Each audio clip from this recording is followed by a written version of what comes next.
The Washington Commanders dominate as they beat the New York Giants 21-6. We're going to be talking about the key takeaways from today's win. And so before we go ahead and jump into it, I first want to remind you to hit that subscribe button, just like Jayden Daniels is going to be hitting, Terry McLaurin, Deebo Samuel, Zach Ertz, and many others for multiple touchdowns this upcoming season. And so in exchange for hitting that subscribe button, I'm going to give you nothing but daily content around the Washington Commanders. And so make sure that you hit that like, you hit that subscribe, and you join the Washington Commanders Insider family as we talk nothing but Washington Commanders football. And so with that being said, let's go ahead and let's jump into it as we are talking about the key takeaways from the Commanders' dominant performance against the New York Giants. And so before we jump into the numbers, I think that there are 3 points that stood out from the Commanders' performance today. And the first thing that was an absolute standout was just the team's ability to dominate up front on both sides of the ball. I think that this team did a terrific job as far as dominating the trenches, because when you look at what they were able to do offensively, they were able to just really run the football when they needed to. I think that the passing lanes and windows were there for Jayden Daniels, and that's a good sign of your offensive line taking care of business, even though they gave up 3 sacks today. And so I was very impressed with what this team was able to do on the offensive side of the ball in the trenches. And then defensively, look, I think that the defensive line may have stolen the day because they were terrific today. I thought that they did a great job as far as really getting the penetration, creating negative plays. They had the Giants playing behind the chains for the most part today. So that means they were looking at a lot of, second and 13s, third and 14, stuff like that. They did a terrific job there, and they really never let the Giants offense get going. And so they did a terrific job as far as dominating up front. And this really goes into what Dan Quinn talked about with the identity of this team. And so you want this. This is the type of stuff that is going to win you games when it is money time. And so I love seeing this in week 1. And so hopefully this team can build upon that. And then the next point that really stood out for me is just that this defense is improved. And so I know it's week 1. I get it. Everybody in the National Football League is going to have to get better from here. But this defense definitely looks very improved from a season ago. I thought that they were flying around the football. They kept things in front of them. I thought that they did a terrific job as far as their run fits and stuff like that. I know a lot of stuff, again, still needs to be cleaned up. But, man, comparatively speaking to last season, this defense is in a good place moving forward. And then lastly, the team is deep. I think that when you look at the defense and just really all the players that they have brought in here, this team can now really get you in so many ways defensively. You could tell that Joe Wood Jr. is probably excited for just the way that he can kind of open up the playbook defensively there. And it's because they have so many people that they can throw at you from a personnel standpoint. So they are going to give offenses, I think, fits out there because they're going to be trying to figure out what is going on. You can mix up, certain packages and things like that. And so I just think that this is the beginning for this team defensively. And so I loved what I saw there. And then offensively, look, I know this team did not play their best ball today. And that is what I loved about it, because you know that there is so many more ways that this offense can attack defenses out there, and they just really haven't turned everybody loose. Terry McLaurin didn't have the day that, most maybe thought he was going to. Jalen Lane is a guy that I think is still going to make some plays out there. And Bill, Ja'Cory Krosky-Merritt, look, he made some plays, had a great day, but I think that they turned him on pretty late. And so I think that he still has a lot left in the tank. I think that Jeremy McNichols was great down the stretch. There's so much stuff that this offense still has not shown. And so deep team on both sides of the ball. And so now let's go ahead. Let's jump into the numbers and just the game notes and some key takeaways from this one. And so just bringing the stat sheet up here. And so the first thing that really just stands out from today's performance is you can see a team that was awfully balanced, because you see that the Commanders were able to get 11 passing first downs. They had 11 rushing first downs versus the Giants. Really, they couldn't get anything going on the ground. And then the passing game was their best bet to move the chains today. And so the Commanders did a great job as far as staying on balance today.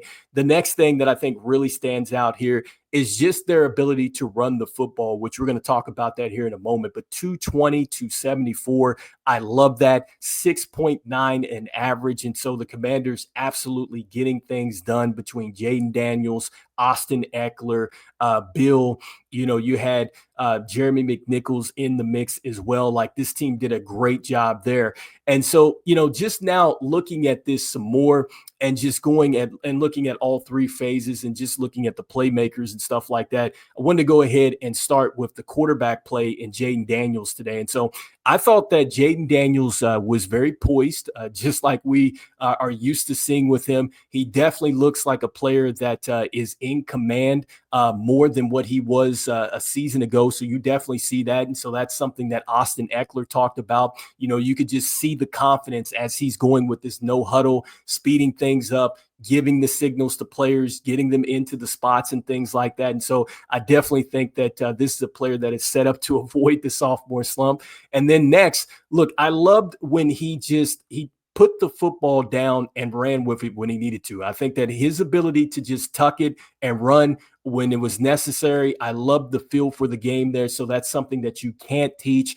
And then also, too, one of the things that was on display for him today was just his ability to work the intermediate part of the field. So work in the middle of the field today. I thought that, man, he did a great job. And you could just tell that footwork that he's been working on and just kind of just maneuvering in the pocket and just getting back to where he wants to get to his launching point to get some good throws and stuff like that. It's definitely paying off early. And this is the type of guy that's just going to get better as time goes along. And so even though he got sacked 3 times, I thought that he did a great job as far as making decisions out there and just getting the football out to certain places, even though, they did miss on some stuff, which we'll talk about that in a moment. So next, looking at the running game, with the running game, this was probably one of the more interesting parts of the day, just looking at this offense, because there was a lot of Austin Eckler to start off in this game. In fact, I was thinking like, man, is Austin Eckler just going to carry the football the entire time? But eventually, Cliff Kingsbury did put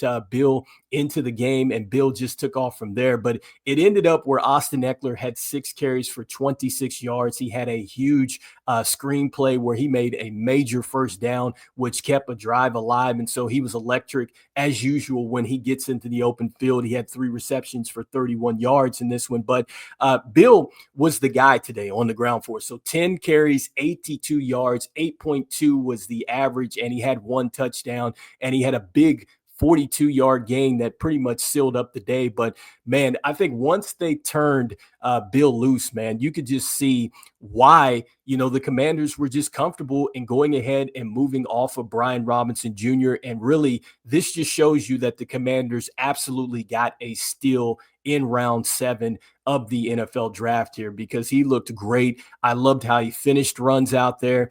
I loved the cutting ability that we saw, the vision, the patience. Like, he doesn't even look like he's a year 1 player out there, and his ability to find the end zone yet again. And so, man, the legend continues. The hype continues. Bill looked awfully good there. And so I was very impressed with how the running backs were utilized today, and not taking anything away from Jeremy McNichols. I thought that he did a great job as far as finishing towards the end after that big run with Bill out there. And so great usage of running backs. Let's see if this continues on and what this looks like moving forward in the next week. And then next, moving forward and looking at the receiving game. And so this was also, I think interesting, but kind of expected, because I did talk about this a couple videos back, that coming into this game between Deebo Samuel and then also to Terry McLaurin, one of the things that the NFL.com preview had said was that their averages were right around 65 yards in the openers. And so both have had monster games in openers before, but that it was probably what you could expect in this one. And so Deebo Samuel, a little bit over the average today, had 77 yards, and he had 7 receptions. But more importantly, I think for Deebo, he just really, you could tell the connection was was there with Jayden Daniels. And that's probably from the extra work that they got during the OTAs, minicamp, and everything else. But you could tell that they were definitely on the same page. There was one where they did miss.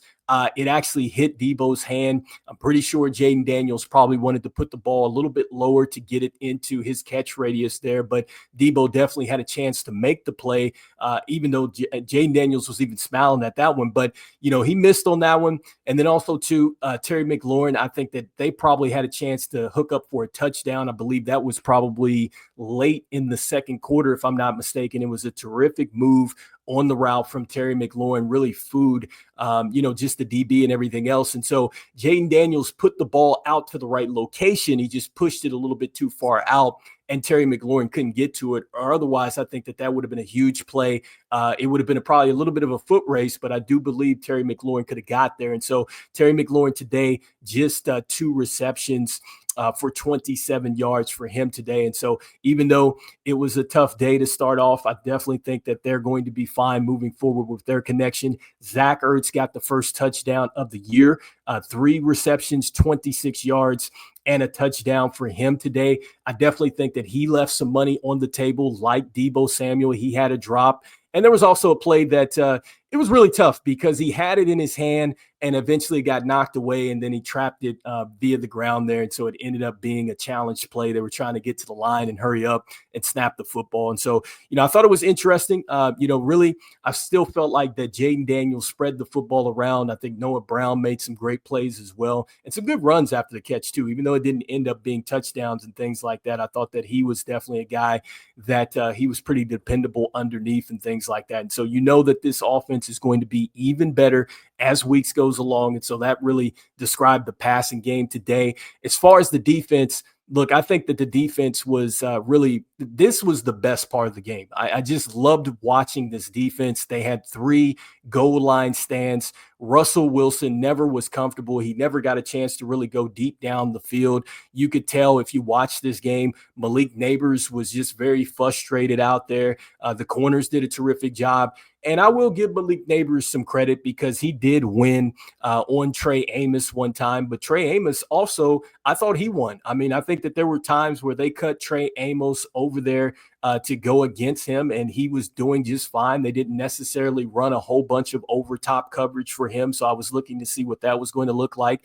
I think with Marshawn Lattimore, look, he's very much back. I love the fact that he got his penalty there for slamming down a player. I mean, even though that's something that you don't want to see and it needs to be cleaned up, but it's just that's a part of Marshawn Lattimore, and that's who he is. And so that nastiness, that's kind of what you want with your defense. And obviously you don't want it to be turning into a penalty or anything like that, but that's what you want as far as, just that grit, that toughness out there. And you could tell that energy really trickled down in the defense because they were all over the place. Ton of talking out there, hyping people up as they were making plays and things like that. And Marshawn Lattimore made a terrific bat down on Malik Neighbors. Actually, he was attached to him throughout the afternoon. I thought he did a great job.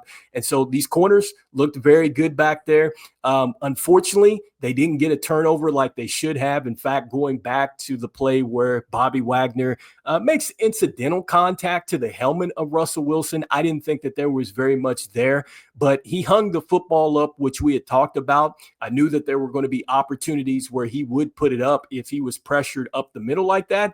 And Quan Barton got to it, picked it off, had a nice run back, but unfortunately it got called back on that one. And so got something taken away there. And so when you look at the final stats and everything else, the teams didn't turn it over between the two. There were turnovers on downs, but there wasn't any turnovers as far as like fumbles or anything like that. And so anyway, solid performance from the defense, very much improved from last season. I thought that this was a terrific win. And so now this team has a quick turnaround because they are going to have to head to Lambeau Field to take on the Green Bay Packers, who at the time of this recording all over the Detroit Lions. And so they got a ton of juice now that they got Micah Parsons over there. And so I'll be looking to see what that looked like because I know he was playing on a limited basis here today. They were going to go ahead and run him out there. And so let's see what this is going to look like. But so far, great week for the Commanders as they take care of business 21-6. Again, the 3 takeaways out of this one is just that the Commanders dominated up front, both sides of the ball. Defense looked improved, and this team is awfully deep. Let's see if they can continue to keep things rolling as they get ready to take on the Green Bay Packers. We'll be talking about it on tomorrow's video. And as we always say, look, go Commanders, and I will see you guys on the next one. All right, peace.